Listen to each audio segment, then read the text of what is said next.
If you have a question during the presentation, you may submit it online by entering it in the Q&A panel located at the lower right corner of your screen. Simply type your question into the rectangular space provided, select all panelists from the drop-down, and click the Send button. It is important that you leave the default selection to all panelists so that your questions get the attention they deserve. Your questions will be addressed at the end of the presentation, time permitting. As a reminder, this presentation is being recorded. If you're experiencing technical issues, please contact WebEx Technical Support at 1-866-229-3239. Our moderator for today is Lauren Walensky, Membership Director at GuideStar. Lauren, please go ahead. Hello, and welcome to the webinar, Building the Best Board for Challenging Times, with Dick Walker and John Bowser of Orr Associates. My name is Lauren Walensky, and I'm the Membership Director here at GuideStar. I'm especially excited to welcome Dick and John today, as they were both instrumental in helping GuideStar research, test, and ultimately expand our existing membership program. Historically, GuideStar's membership program was exclusively offered to foundations and corporations interested in funding our many programs and services.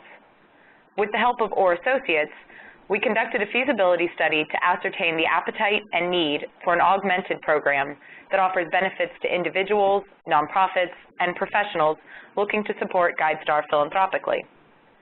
We successfully launched the new program in April and have been overwhelmed with the positive response from the community. To learn more or to join, please visit www.guidestar.org/membership. I'm now happy to introduce Dick Walker, Managing Director at Orr Associates. Good afternoon, everybody. My name is Dick Walker, Managing Director here at Orr Associates. OAI is a nonprofit consulting firm in Washington, D.C., but we work with clients all over the country, principally in New York and Washington. And we work in four main areas: strategy, resource development, special events, and management. We were delighted to have GuideStar as a client, and we look forward to today's webinar. You can see on your screen a little bit about myself and my experience, and now I'm going to ask my colleague John Bowser to say a little bit about his experience. Thanks, Dick. Again, I'm John Bowser, Department Head for Strategy here at Orr Associates, and I've had a career of 35 years in the nonprofit sector, beginning with the performing arts, managing orchestras throughout the United States, and eventually going into higher education and now into consulting. My area, strategy, as Dick indicated, is one of our four primary foci. In strategy, we do feasibility studies, development assessments, audits, work with boards on governance issues, which we'll be discussing a lot today in great detail, and also strategic planning, which I think will come up during the course of our conversation as well. Dick? So, next slide, please. I would like to set the stage for today's presentation. We do live in turbulent times these days, a world with instability and uncertainty all around us.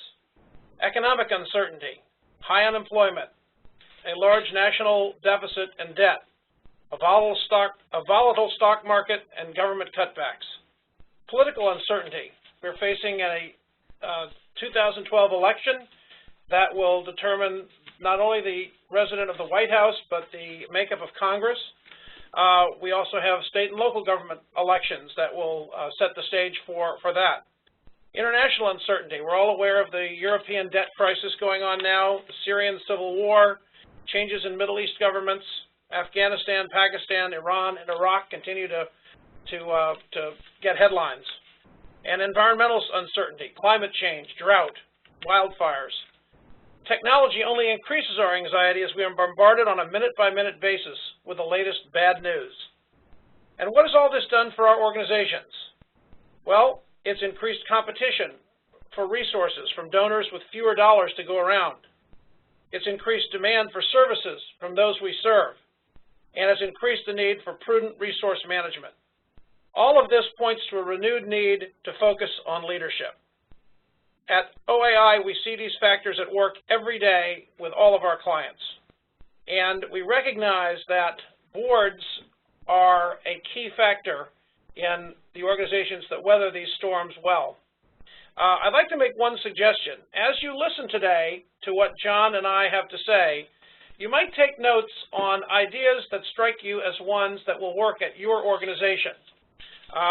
And then, perhaps at the end, determine which are the three most potent takeaways that you can use starting right away. Let's go to the next slide. Let me tell you a little bit about yourselves. Now, we have over 1,400 of you registered today, but when we did this slide, it was about 1,200. Today, you can see on this slide, 88% of you represent organizations that have revenues of $10 million or less. So we're largely being listened to today by representatives of smaller organizations. Next. How many development people are on your staff? Well, 88% of the organizations here have development staffs of 5 or fewer. And amazingly, 53%, over half, have either 1 or 0 people working on development. That's a very interesting statistic to us. Next slide, please. The next one is really no surprise, and basically the takeaway on this slide is the bigger the organization, the bigger the development staff. Again, not something that is terribly surprising to any of us. Next, please. Now, this next slide is very interesting to us. I think most of you were asked when you registered to indicate which area of or which issue was the most worrisome to you, the weakest area for your board. And you can see, overwhelmingly, you all voted for fundraising. Well, this is no surprise to us. We have been using, for the past 3 or 4 years, a survey done by the Urban Institute in 2008, before the economic meltdown. And at that time, fundraising was the #1 concern among CEOs about their boards. The big change, however, is that the number two indicated area of concern today is strategic planning. That was number 6 4 years ago. So clearly, organizations are thinking ahead. Strategic planning denotes to us an interest in the future. And of course, fundraising continues to be a major concern. So I'm now going to turn the presentation over to my colleague, John Bowser, who's going to talk about board size and committee structure. Thanks, Dick. And Dick alluded earlier to that Urban Institute survey that was conducted prior to the downturn. And the other interesting takeaway here is that the next 3 most crucial issues have remained the same. They are the same now as they were prior to the downturn. They being the evaluation of the board's effectiveness, the board evaluating its own effectiveness, the board's ability to help educate the public, and community relations were ranked highly then and now. But what we find fascinating is the elevation of strategic planning and interest among you, our population that we're speaking with and working with today. We're going to begin focusing on optimal board size, committee structure, structural issues. And throughout the presentation today, we're going to be sharing best practices. I suspect that many of you have had exposure to some of these before. But what we're going to try to do is reflect on these best practices and share with you some thoughts about how things are changing, how things are evolving in these turbulent times. And we're also going to take a lead from the survey we just looked at and try to help reflect on how the board's fundraising responsibilities, the board's strategic planning responsibilities, and the board's self-evaluation responsibilities play out throughout this whole presentation this afternoon. We have a great many other resources we are happy to share with you. I think a number of you have already signed up and requested some additional feedback from us. You will be hearing from us in a matter of a week or so with additional materials around many of these topics. But let's just kind of jump right in. Optimal board size has been a very interesting trend going on now towards smaller boards. And when you stop to think about it, it makes a great deal of sense. Smaller boards tend to be far more effective deliberative bodies. But the converse to that is a smaller board as a fundraising entity can be a bit less effective than perhaps a larger board might be. And organizations are struggling with that. And I'm not sure anyone has come up with an ultimate solution there. But one of the things that we see many organizations doing is creating separate entities that have as their primary focus fundraising. Some of these already exist. Healthcare, hospitals have foundation boards and they have operating boards. So we see something of that occurring throughout many other sectors as well. advisory boards, foundation boards, other board structures that are designed specifically to bolster fundraising. But you have to be careful because there's an interesting dynamic that goes on there. While many of these dual board structures work well together, some of them don't.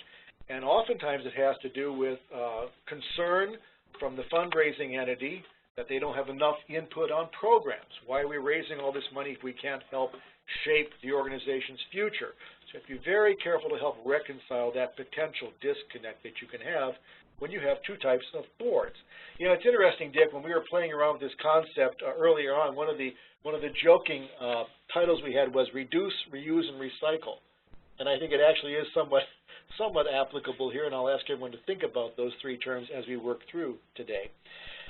Well, boards are tending to be small. They obviously have to be big enough to get the work done. They have to be big enough to be able to bring together the kind of expertise, representation for various segments of your communities, and demographics to reflect your communities and to give you the assets you need to be effective moving forward.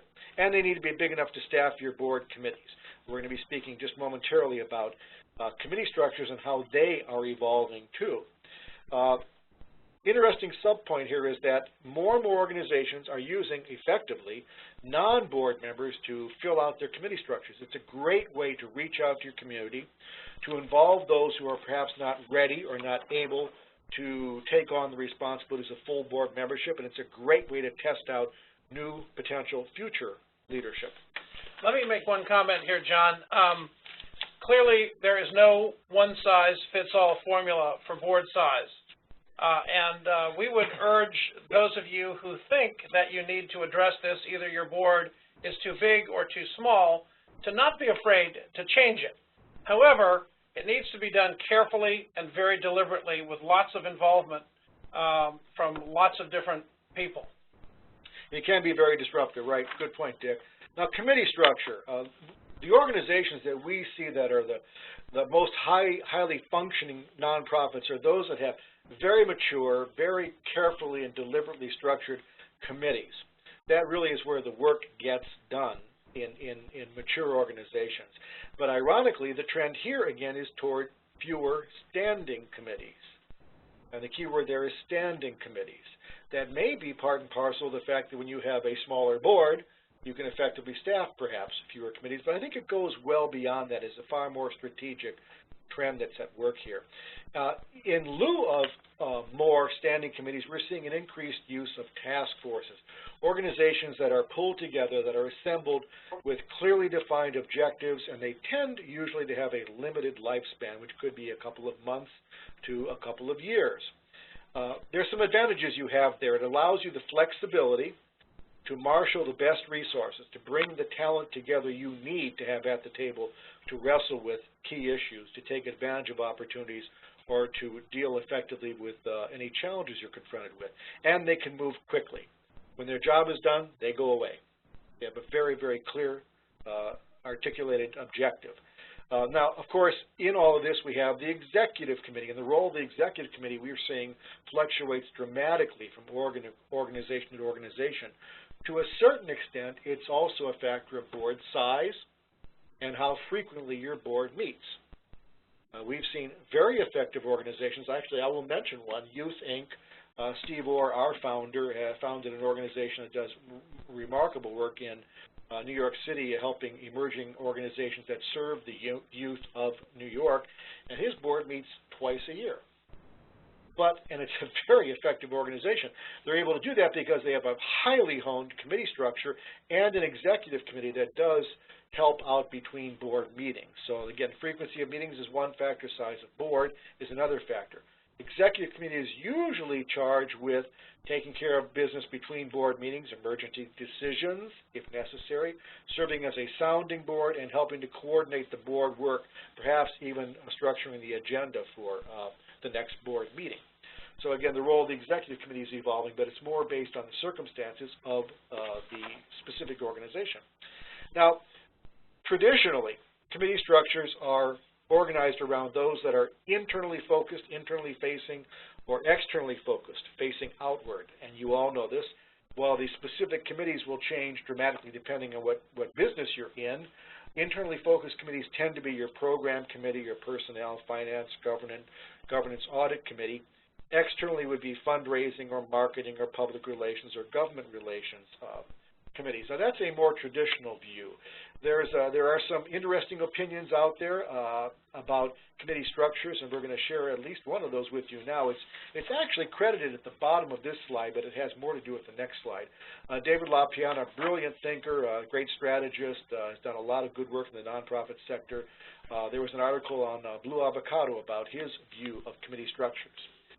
We've cited on the left here a more traditional model with any number of various standing committees along the lines of what we just discussed. David suggests that there should be only 3 standing committees and a governance committee: an internal committee, an external committee, and a governance committee. The internal committee would focus on all those items, aspects of the organization that have to do with your internal operations. And of course, the external committee would focus on those items that deal with you and your public, you and your clients, you and your audiences, whatever your circumstances might be. It's rather a contrary view. We're not endorsing it necessarily, but it's always good to look at other alternative ways of doing our work and doing it more effectively. David would argue that this structure, his alternative model helps you use your resources better because board members would need to serve only on one committee. You're dealing with interrelated issues because internal issues tend to be interrelated. External issues also tend to be interrelated. Could require fewer meetings. I'm not sure I'd agree with that, but there's still a lot of work to be done. And also, it makes sure that you have clear accountability. There's no confusion between one committee and another with respect to what their responsibilities are. So, one contrary view out there for you at all. We'd love to hear from you about how you're dealing with committee structures in this environment. Next, we're going to move on to the actual makeup of your board now that we've talked a bit about the structure, board recruitment, diversity, job descriptions, and a lot of other very important items. So what's interesting here, we talked earlier about the impact that this environment is having on all of us who work with or around nonprofit organizations.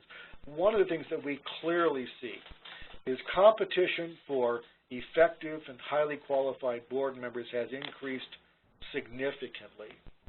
And that is probably due to the fact that while we are seeing pressures because of this new reality on nonprofits, people are seeing pressures on their own lives and their own businesses from these same sets of dynamics. And so individuals who might prior to this have been willing and able to serve effectively on 2, 3, or even 4 boards are scaling back, are focusing their efforts. And so that pool of highly qualified, highly effective board members, if not shrinking, they're not doing as much in their communities and spreading their skill sets as much as they had before between among many organizations. They're drawing back. So we have to do a better job, each of us, of finding them, engaging them, cultivating them, and then looking for succession for our best and brightest board members. The process is really, in its essence, very simple. There are 4 aspects to it, which you see here. We believe strongly, we'll get into more detail on this, that you need to annually identify what your needs are. Your needs will change. They certainly have changed in the recent past, I am sure. Once you know what your needs are, you can meet with, converse with your current board members, and determine where you have renewals, retirements, vacancies, and then use those 2 aspects to identify and interview new candidates using a job description. We believe firmly in written job descriptions, assembling a slate which is then presented to the board, approving the slate, and then beginning to orient and engage and involve those individuals. So that's kind of a 30,000-foot altitude approach. The interesting thing is, though, again, I want to emphasize the fact that needs change, needs evolve, boards evolve over time. And we'll give you some specific examples about that. Yeah, I wanted to just throw in here a couple of thoughts here. And the first is one of the things that we see a lot with boards that we work with is a recruiting practice that I would characterize as bad practice. And it goes like this. Come on, John, being on our board is easy. All you have to do is come to a few meetings and write a check. We like to encourage the boards that we work with to adopt a different recruiting practice. John, Being on our board is a big commitment, and we are very careful to select only people with skills and commitment to make a difference. The second elevates the importance of being on your board, and it flatters the person that you're asking because you're signaling to them that they are one of a chosen few that have been asked to serve in this way. John, let me ask you a question here. How do you feel about terms and term limits for members of the board? You know, that's always a discussion point here and everywhere, and frankly, we have varying opinions here at OAI about that. Personally, I do think it has a lot to do with an organization's maturity, where they are in that continuum. And those organizations that are well-run, that have active, highly engaged governance committees that are working year-round, where things are going well, don't need the discipline, perhaps, of having terms and term limits that others might need. The rationale there is, why would you get rid of someone who's doing exceptional work for you, even if they're in their 12th year with you? Now, I'm not going to argue either side of that, although I do have some personal opinions, but I think it's circumstantial. It has a lot to do with each organization's individual circumstances. Great. More often than not, though, we do see, I think, terms and term limits in place, and it's probably a good idea. Okay. Now, when you start getting down into the actual application of this process, it becomes very interesting. This next slide is actually taken from work we did with an orchestra here in the Washington, D.C. area that's in residence at one of our major performing arts complexes. And we helped them diversify, expand their board. It was a great engagement, a great involvement for us and for them, and a lot of fun for me because I was able to work back in the orchestra management sector again after so many years. We helped them by defining 4 major areas that they wanted to think about, that we wanted them to think about with respect to profiling their board and identifying future needs. One is, what sectors of the community do you have now or do you need?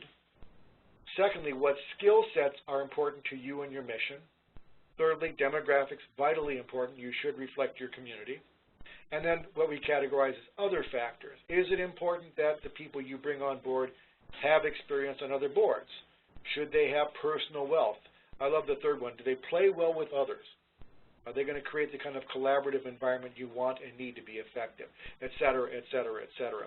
So we looked at these 4 different sets of dynamics, and it had a fascinating impact on this organization and on several others we've done this kind of work with over the past several years. It makes the process of identifying potential board members easier. That might seem counterintuitive when you think about specific criteria that you want your new board members to meet, but it actually is easier. One of the things we often see at work here is when a governance committee gets together and they say, okay, who should we bring on our board? Thinking about that vital issue in a void is very difficult. If you say, what we really need is someone who is heavily involved in the banking sector in this area, who is an arts lover and who served on another board, all of a sudden people can think of other names of individuals because they're matching up our needs, your needs, against people they know, organizations they know. So it has an interesting and very positive impact on the dynamic of our governance committee.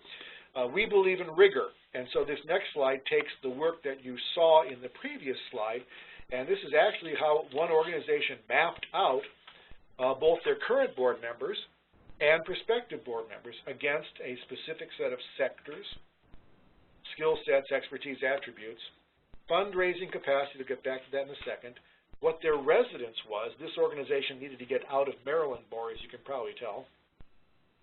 Gender, ethnicity, age, all those factors that are vitally important. If we think these are important, then we better track ourselves against these dynamics, against these metrics. With respect to fundraising capacity, this organization did that as a range. So the dollar signs that you see there correlate to ranges of dollar amounts that these individuals were deemed to be able to give or get, in this specific instance, every year. Because if we need to do a better job of fundraising, we better look at that. We better try to assess that with respect to new potential board members. Now, job descriptions, we made passing mention of that earlier. We're not going to get into a great deal of detail here. It's an important issue. It's vitally important. We've got a lot of other resources we can share and be happy to share with you after the fact on this. But this is a list of about 7 different aspects that we believe need to be addressed in a job description for a board member. Board members have responsibilities in all of these areas. Advocacy, service attendance, let them know what you expect of the board members. Fundraising activity and financial support, we'll circle back to that in a second. Governance, you want them to be engaged, actively committed to identifying other highly qualified potential board members. You want them to be knowledgeable not only of your organization, I would say, but also of the sector you're in too. They should know a bit about the sector you're in so they know how your organization fits within that context. And then there are a couple of policy-related matters that have to do with information, confidentiality, access to those important aspects of your organization. And then strict lines of accountability. Who am I accountable to as a board member? Clear expectations help a great deal. We've seen some of these, Dick, where it's actually something that a board member signs every year. So you really get the sense of, I agree to this, I read it, I've signed it. Others just circulate it and they go over it. It becomes a really important part of an orientation process. Certainly becomes part of an ongoing board evaluation process as well. John, are these in any order of priority? I don't think so, Dick. We didn't really think about it. You helped with this as well. What do you think? No, I don't think so. I think, and the other thing I would say here, John, I'd love your reaction to this, is I think this is a list that could serve as a great basis for doing a board self-evaluation. In other words, ask your board members, how are we doing in the area of advocacy? How are we doing in the way of attendance at meetings? How are we doing in fundraising, et cetera? And so these are categories that could be used to build that kind of a survey. And again, we have resources for that we can share with you afterwards. Right. And also, I'm going to circle back, as I promised I would do, around the fundraising activity, financial support responsibility that board members have. It's interesting, there has been a bit of a trend there, too, in our work with nonprofits. There's one way, there are many ways of looking at this, obviously. There's one way that has kind of caught fire a little bit, and Dick, you and I have had experience with this with a couple of organizations recently, and that is a statement which says something like, I, as a board member, during the term of my office as a board member, will make this organization one of my top 3 philanthropic priorities with a significant personal gift, unrestricted, every year. So it gives you a context, and we allow for top 3 because oftentimes individuals who are philanthropic, are supporting something that's faith-based and perhaps their school, their university or college, so it allows for that context. But you want them to think of you as one of their top priorities. It's not a floor, it's not a ceiling, and it needs to be coupled with a lot of other background to make it effective, but it's one way of going.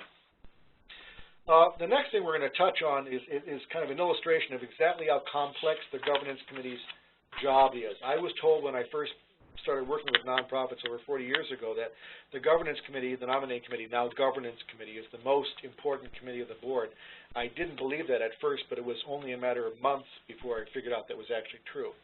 It is the entity that is responsible for the board's development, the board's continuous improvement, and there's a lot of work to do. And we kind of sketched that out for you, how it might work. This is actually from our work with another. This, I think, is with a wonderful organization here in D.C. that provides housing for the indigent elderly. And this is what we mapped out for them along the idea of a board evaluation mechanism, where the board evaluates the board's work, a self-evaluation, different than that, where the board members evaluate their own involvement, the actual nomination process, and the orientation process, which of course has to tie back to the board meeting. So it's complex. It's a lot of work. It really is.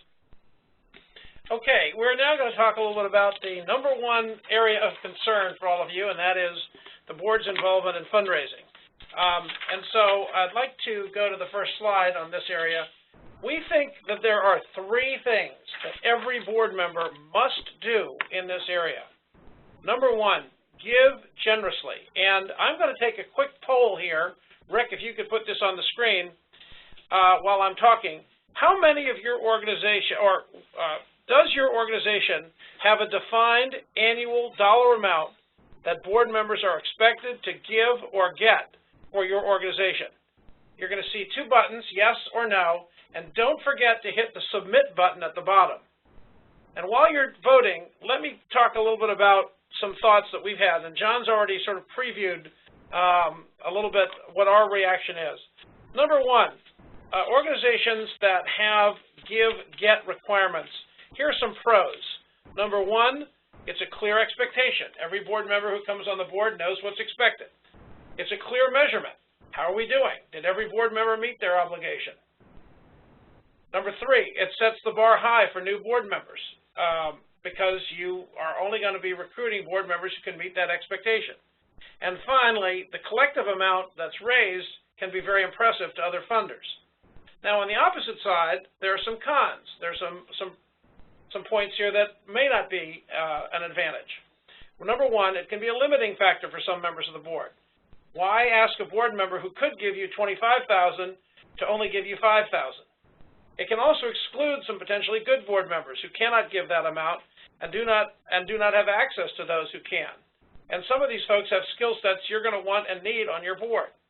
And finally, who polices it? Is this a job for the governance committee? Is it a job for the CEO? Is it a job for the development director, the chairman of the development committee?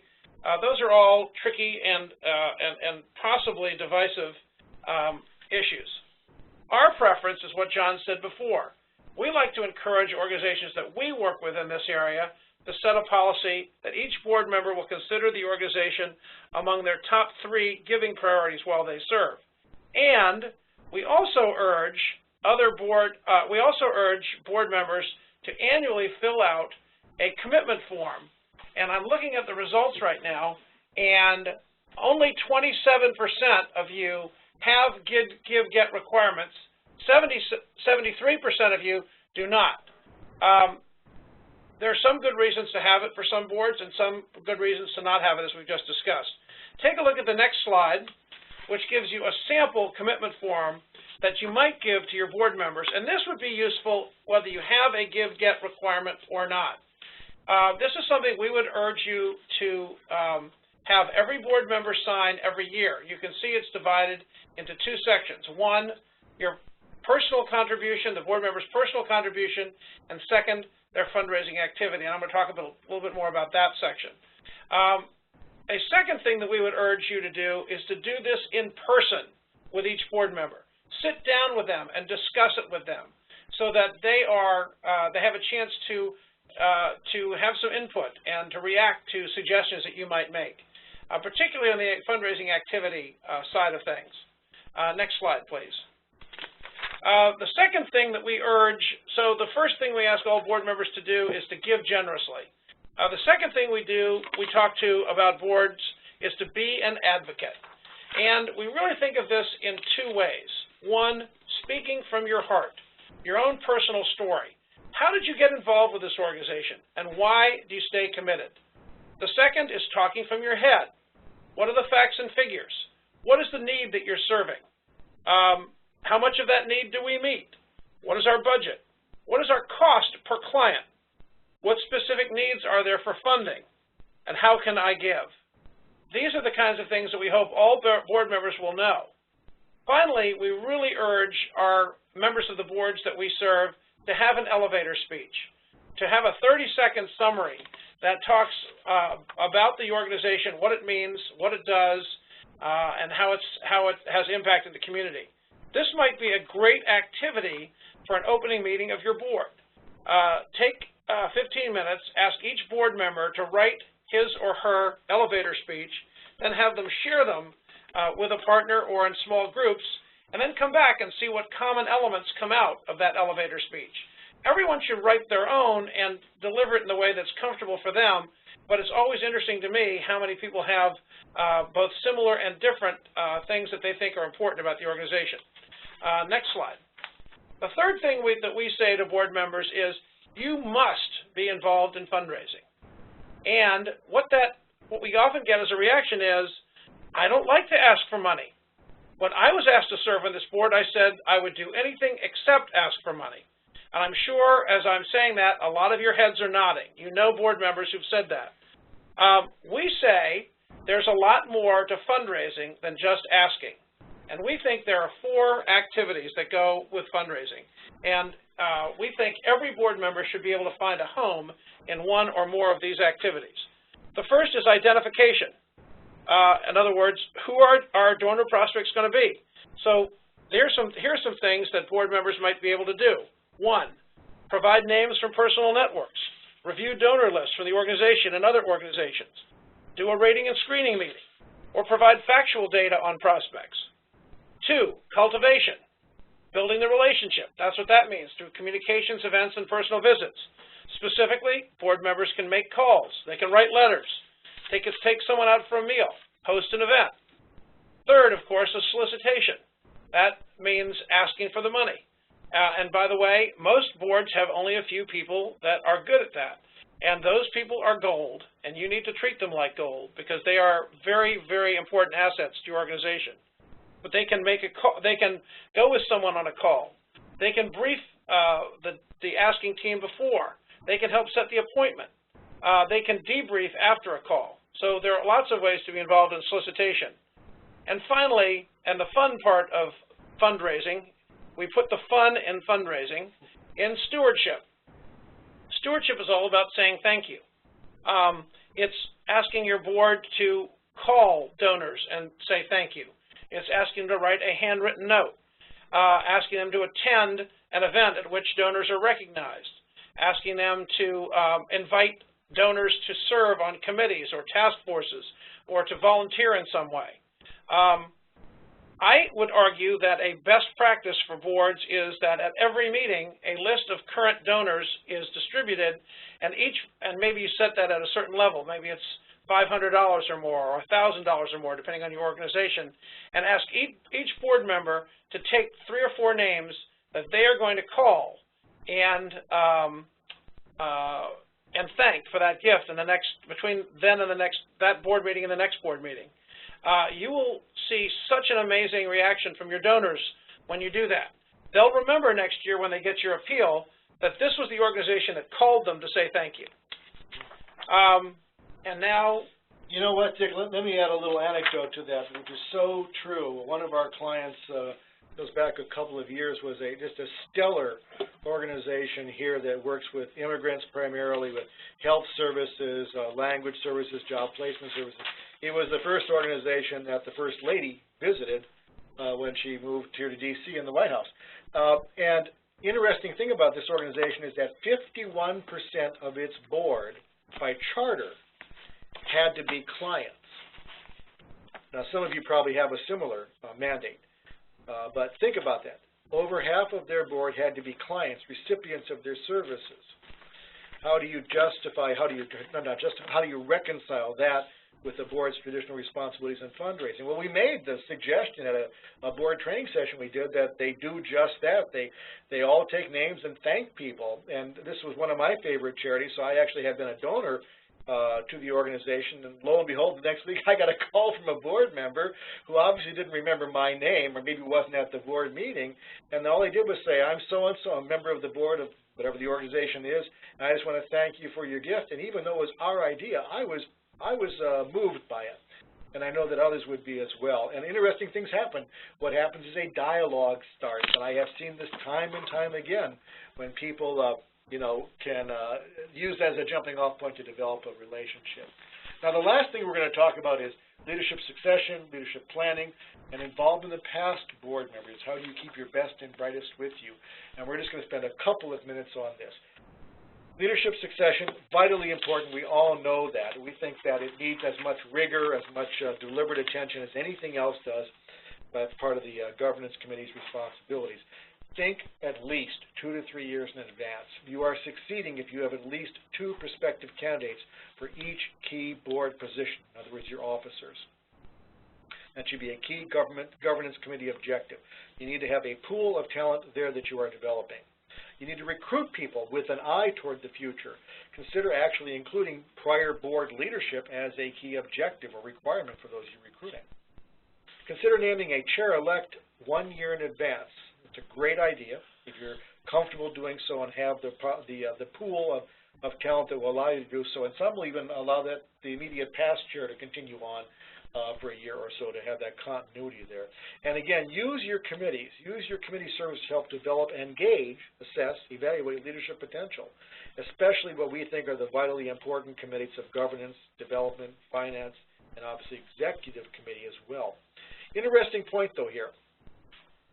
This takes a lot of very careful, quiet, respectful deliberation by the governance committee, talking about people and their capabilities, talking about other board members. So one of the things you have to do is structure your governance committee in such a way that they can have this conversation well and effectively, which interestingly enough means that you almost always have to exclude from the governance committee the people who are going to be discussed as possible leaders. So balancing those two is a very interesting dynamic, but it can be done and can be done very effectively. With respect to your past best and brightest board members, you need to have opportunities for them to stay engaged, to stay involved, especially if they had to roll off as a result of term limits. You might have kept them had you not had that stricture, that constraint on you. So the idea of an emeritus status is an excellent idea, but be careful, as we note here, to have clear criteria. It probably shouldn't be something that everyone automatically gets. It's something that you aspire to be, and it's a real honor, and they will recognize that. Plus, whether they're emeritus or not, continue to engage them in the day-to-day work of your organization. Invitations, participation, committee engagement, et cetera, et cetera, et cetera. Those that love you and have done good work for you, I can almost certainly assure you will want to continue to stay with you and do good work with and for you. And I guess, Dick, that wraps up the formal presentation, and that gives us a good 15-plus minutes for Q&A. Thank you so much to John and to GuideStar again. Before I turn this over to our moderator, Lauren Walensky, to ask some questions that you've been submitting while we've been talking, I want to just make a couple of points. First, I'd like to say that lots of the things that we've talked about today are things that have to be addressed over a longer period of time. They're not things that you can instantly change. So I thought it might be helpful to suggest some things that you can do today. This webinar is over at 2, and at 2 o'clock you can start doing some of these things. One, I mentioned earlier that I suggested that you write down ideas that you hear that might be applicable to your group, and that you should then prioritize 3 of the best takeaways that you think would work. So one thing you might do starting at 2 o'clock is put together a memo that can go to your board chair, that can go to your governance committee chair, that can go to your CEO, that suggests, says, I attended a webinar today put on by GuideStar, and here are 3 ideas that I think would work for our board. And then write them out and talk a little bit about why you think they would work. A second thing that I would suggest that you could do, starting at 2, is begin to make a plan to see each of your board members individually this year. If you're a CEO, I think this is an important exercise for you. It allows you to build a relationship with each board member. It allows you to talk about the organization, its mission, and to get each board member's take on how they think things are going. It also gives you a chance to firm up both fundraising commitments and activity commitments. If you're a board chair, this is something that I would urge you to do as well. Again, it gives you a chance to get to know who's on your board. It allows you to assert your own leadership skills. And it also begins to allow what John just talked about, for you to assess those that might be potential leaders of the board going forward. And if you're a development director, if you're on the development team, there's no reason you can't be visiting with board members. Perhaps your conversation will be a little bit more limited, but again, it allows you to build a relationship with that person, and it allows you to actually get them to commit to helping you raise the money that your organization so desperately needs. So now to your questions. Lauren Walensky, please go ahead and share with us some of the questions that you've received, and we'll attempt to answer them. Sounds good. Thanks, guys. This is very interesting stuff. We've gotten a lot of questions coming in as you've been talking. So I'm just going to jump in. And to everyone on the phone, if we don't get to your question, we will be keeping a track, and we'll try to ask Dick and John to spend a few minutes maybe typing out some responses that we can send to you after this call. So keep them coming. Okay, our first question. In having multiple boards, is the idea that one of them would specialize in fundraising and the other boards would not get involved, or is there still an overlap? Yes, that's a very good question. Usually it's a fairly clear demarcation between the two. The operating board having governance responsibility and oversight for the organization's operations programs, and what often is called the foundation board being responsible for fundraising. More often than not, there's some built-in overlap, so that perhaps the chair of the foundation board is on the operating board's executive committee or whatever. You do need to carefully coordinate, but that is supposedly one of the great assets of that model. I have a client that I'm working with now that has a very setup. They have an operating board and a foundation board, and the foundation board was recruited about 5 years ago to really focus on fundraising. This organization is just about ready to mount its first ever capital campaign, and we've, working with this organization, we've challenged them to work with both their operating board and their foundation board around fundraising. In other words, say to the operating board, it's just as important for them to make generous contributions to the capital campaign as it is for those on the foundation board. So I would say that fundraising is an important part of both boards' responsibility, and the foundation board exists for those people whose time is such that they can't participate in the operating board or that they have the clout and the connections to be forceful in fundraising. One of the ironies was, I remember that meeting, I think I know which client you're talking about, and when we presented our report from the feasibility study and the plan for the campaign, which is ongoing now, the most effective, the most vocal advocate for giving and the campaign was the chair of the operating board. And she has become extremely involved, engaged in the campaign. Guys, follow-up to those points, because I'm seeing a lot of questions that ask specifically about the roles of honorary boards, advisory boards, junior boards. You've mentioned operation and foundation boards. Can you give a quick semantic overview of some of the differences? Sure.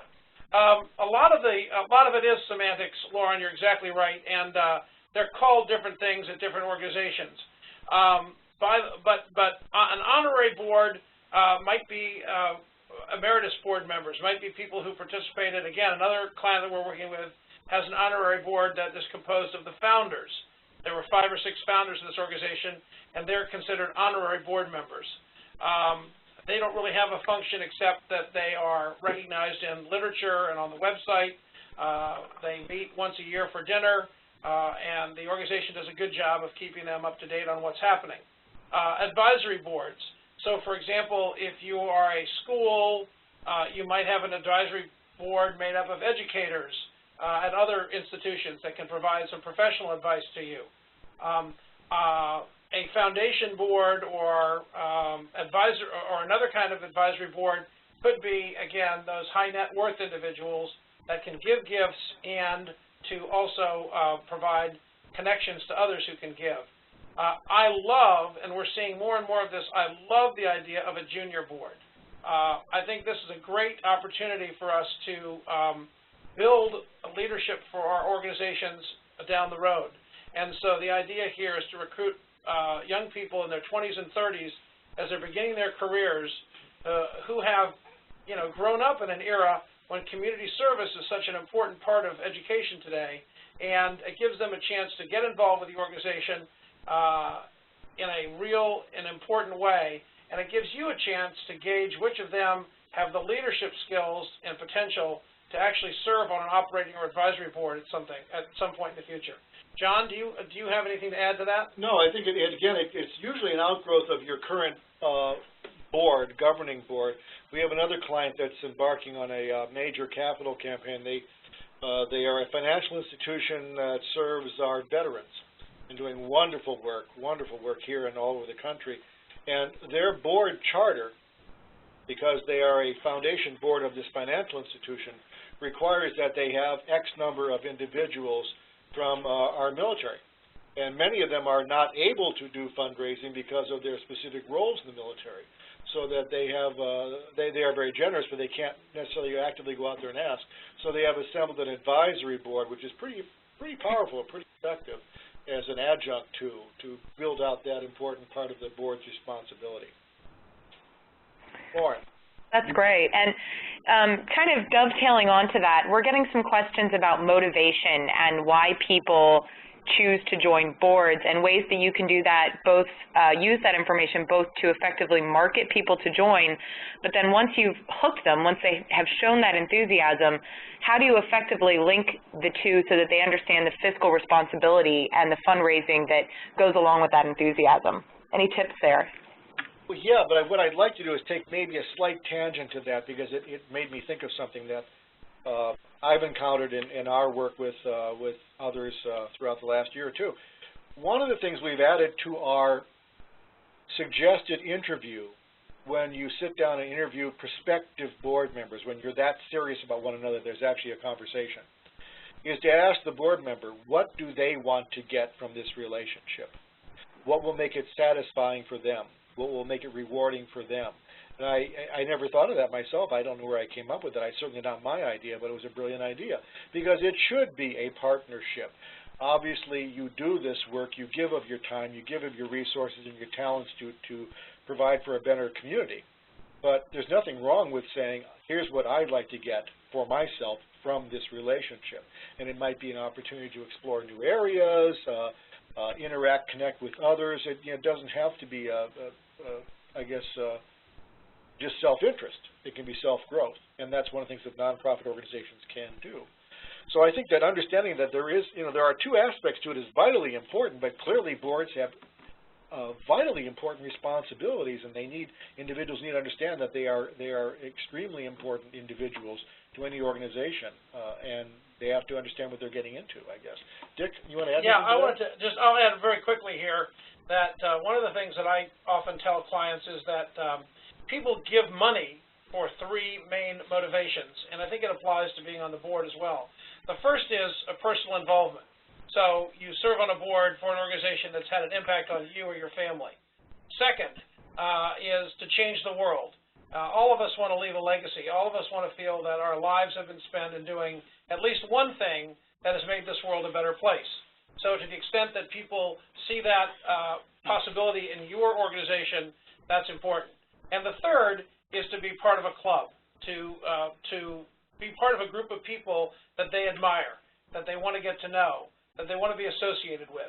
And when you can find all three of those motivations in a potential board member, in other words, someone who has a personal connection and a reason to be grateful, two, a vision that this organization is changing the world, and three, that they look at the people that they're working with and feel like this is a group I want to be part of, then you've got a great basis for the motivation factor that you're talking about.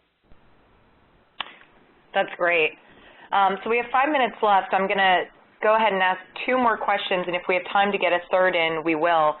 We've talked a lot about good boards today and how to build great boards. Let's spend a quick second on bad boards, quote unquote. So what if you have an ineffective board member? How do you prevent them from bad-mouthing the organization? How do you ask them politely to step down? And as part of that question, can you talk a little bit about the pros and cons of term limits? Dick, may I take the lead on this? Yeah. I think there's two facets to this. One is, for want of a better term, as you said, bad board members, and sometimes you actually get bad boards, which means you have enough bad board members that you have a majority there, a plurality there, and both come into play. If you have in place the kinds of systems that we've discussed about board self-evaluations, board evaluation of the board's work, annual meetings with each board member, expectations of one another, the forms that we've shared with you, and clearly articulated job descriptions, it makes it a lot easier to deal with individual board members who are perhaps more problems than solutions. But it always takes an individual on the board who has the intestinal fortitude to actually do that, and to do it in a politic manner, obviously. I must say that maybe I've just been blessed, but I haven't had many instances in which that is the case. Ironically, I personally have seen more instances in which we have bad boards, not because they're bad people, but because they're not fulfilling the board's responsibilities. They're doing something else, or the dynamic is counterproductive. That is one of the most difficult things to change. We have had some successes, and we have had some situations where we were not able to achieve success. And I have lost some sleep, and I have thought about this long and hard, and I guess the conclusion I've come to is as long as you have one committed, dedicated leader on the board, usually your chair or someone of significant authority and responsibility, you can affect change. Without someone on the board to lead the charge, it is very difficult to do so. But we've also seen success in governance committee settings where the governance committee is responsible for this, in actually, believe it or not, involving on the governance committee someone who's not on your board. It changes the whole dynamic of the governance committee. It changes the nature of the conversation, and it allows you to bring in someone out from outside your board who understands what a good board is and can do and can be, and can bring that expertise to the governance committee. In fact, sometimes there's a Machiavellian aspect to this where you want that individual from the outside to eventually to agree to join your board, but that they're not willing or able to do that. So that's a couple of thoughts. This is a great place to use a consultant. Thank you. But here's one more thought here, and John's right on target with what he said. This is a place where if you've never done one before, a board evaluation can begin to pinpoint some of these areas and can even begin to pinpoint board members actually self-evaluating themselves and being honest with the fact that, yes, they haven't made meetings. This is why the bad board member is exactly why boards have term limits and exactly why they have set terms for leaders. So a chair can't serve more than 3 years because sometimes you get someone in that position that's not doing an effective job. But it's always tough. I always believe in the thank you call when you want to get someone off the board. You call them and say, Bill, we are so thankful for your service on this board for the past 3 years, and it has meant so much to us. We have decided that it's really important to give other people an opportunity to serve, but we're so grateful for what you've done, and we'd like to honor you at the next meeting of our board. At least you've given them, you've done it in a positive way. It's never easy, as John said, and I don't want to oversimplify it, but it can be done. Great.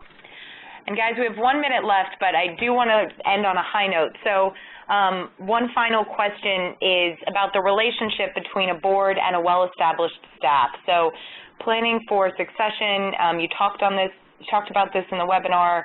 How do you strike that balance between a staff that's been kind of working on their own and bringing in a board or growing a board to take over some of that governance?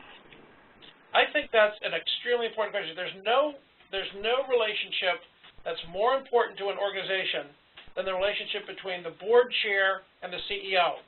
That relationship needs to be strong. There needs to be a good sense of trust between the two of them. There needs to be a regular system of communication between the two of them. And then I would add a third person to that group, and that's the Chief Development Officer. Because the board's work does revolve so much around finances and resources and fundraising, I think it's important that the board chair, the CEO, and the Chief Development Officer have regular times to meet together to plan strategy, to talk about policy, to review individual circumstances. But it's absolutely vital. Communication is the key here. It's finding ways to talk to each other and be in contact and to understand what's going on all the time. Lauren, before we sign off, I want to just say a special thank you to you, to your colleagues at GuideStar, Lindsay Nichols and Diana Hand for all their help, and thank you, Rick from WebEx, for your help in setting this up today. We've really enjoyed being part of this webinar. John, any party comments? No, thank you. Great opportunity for us. Thank you both. We really appreciate you taking the time to be here today. And thank you to all of you on the phone for taking an hour out of your day to meet with us and hear what Dick and John had to say. We will be sending out an email soon with today's presentation and recording. And if you have any further questions, their contact information is on that slide. My contact information, lwolinsky@guidestar.org. Please don't hesitate to reach out. And thanks again, and have a great day. Thank you, and goodbye.